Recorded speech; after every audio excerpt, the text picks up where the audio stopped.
Good morning, welcome back to the podcast, the Evil Dungeon Master Universe podcast. I am your host, the Evil Dungeon Master Vince, and today is Tuesday. So today's another podcast day, as usual. Trying to release these daily. I've been doing so for about 2 months now. Well, when I say daily, I say Monday through Friday. I don't usually release on the weekends, but though I have been releasing videos on my channel on the weekends.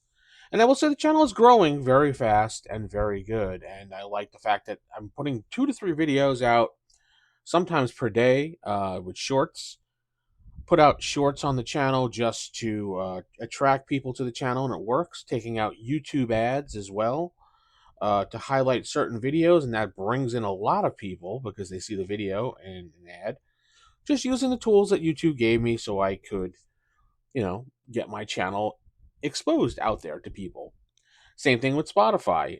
You just advertise on other shows and you get your podcast exposed out there. It's pretty simple, just apply to the Spotify system. And then you can get it on other shows, and they put a spot on there just like you would do on the radio for new shows or podcasts out there, or through Livestream 365, all those other ones. But anyway,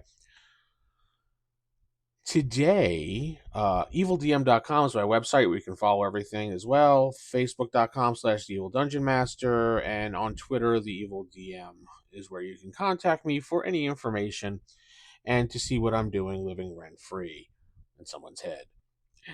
Anyway, today's topic is going to be talking a little bit about Shadowrun again, because everyone loves Shadowrun. Shadowrun is probably my favorite sci-fi fantasy. Is it maybe fantasy sci-fi? I'm not sure how you would categorize Shadowrun. Maybe just sci-fi? I don't know. You tell me in the comments.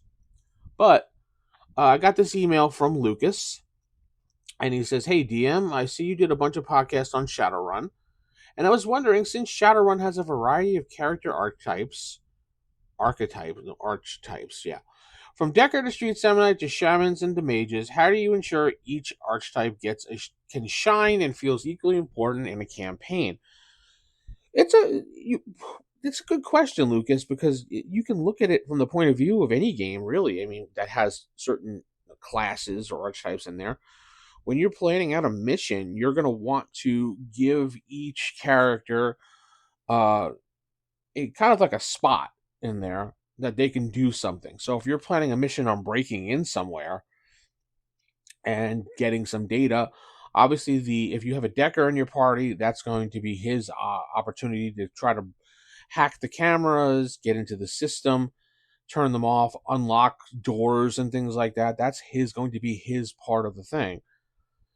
Street Samurais are going to make sure that, for example, ways to get in, maintain secrecy sometimes by sneaking around and taking out security if need be, if they get into a spot, guarding the Decker as well to make sure nothing happens to him while he's plugged in.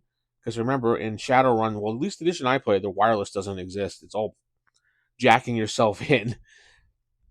And shamans, they would be able to do shamans, and mages would be the ones. I don't know. I've never really played with many shamans. Mostly everybody plays mages, but mages would have the ability to cast spells for maybe, let's see, I'm thinking silence, maybe a way to cover up or alter the way you look.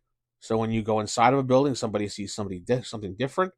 When you get inside the building, you're going to need someone to track down where things are. Everybody should have a little bit of a part in there based on their skills. Make sure to know your characters and what they have as far as equipment, skills, and powers, and whatever else. So you know you know how to incorporate them into the mission you have at hand.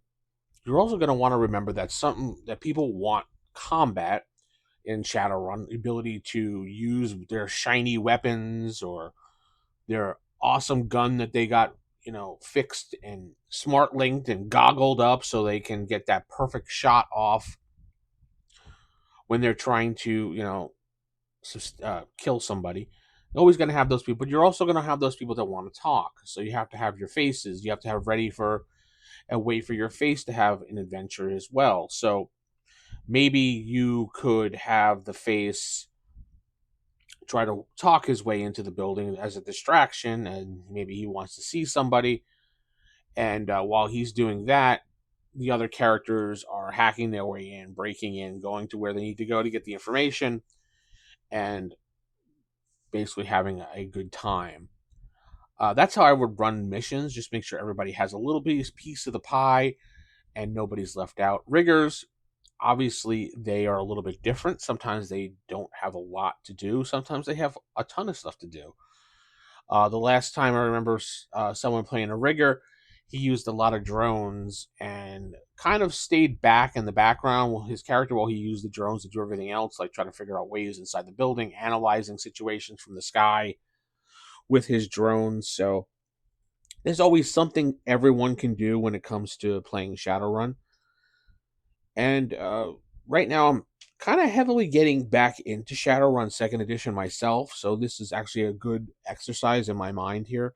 Talk about this and talk about Shadowrun Second Edition, which I think is probably my favorite edition of Shadowrun, other than, like I've said, Anniversary Edition is up there. But Shadowrun by itself, Second Edition is probably my go-to. I really love that edition. It's the edition that I actually started playing Shadowrun, so I guess it just holds a very special place in my heart. And I like going back to that. I have six. I thought I had five. I have six core books of Shadowrun Second Edition plus the hard copy.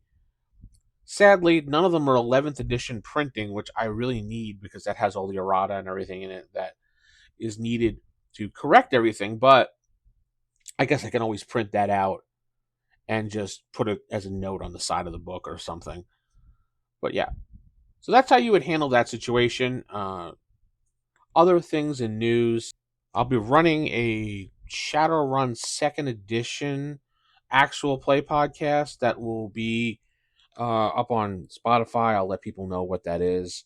And it'll be on my YouTube as well. When I roll for roll higher, what can I roll? When I play run for roll higher die right now, playing Fantasy 1E, which as soon as we're done with that in another month or so, we'll be rolling over to Starfinder to play something a little bit different. Again, that'll be on the Roll Higher Die feed, which you can go to rollhigherdie.com. It'll bring you to our little mini page, which you can find all the links for all the podcasts that we do. And Shadowrun should be on there, but I think it's going to be on its own feed by itself. And I may or may not associate it with Roll Higher Die because it's only going to be 2 players, trying to keep it really small as we all get back into Shadowrun Second Edition. As the missions go on, I will invite more people into the gameplay to get it a little bit more of a group. But to start off, I think it should be just a couple people as we figure things out. Should be a fun time. Got 2 good, solid players and a good listening audience for Roll Higher Die, so it should be a lot of fun to play the game. Tell me what your experiences are when playing Shadowrun, which edition you like to play. I know a lot of people like to play around second, third. There's a lot of fans for first edition too, I've noticed. That's the edition I don't think I've ever really played. I have the book, just one book, but I've never played 1E. I've heard that is the classic traditional Shadowrun according to a lot of fans, but again, every opinion is subjective, so it really depends on who you ask. All right, I'm going to head out. Keep it original, keep it old school. Remember, no clickbait, no drama, just gaming. God bless everyone and good night.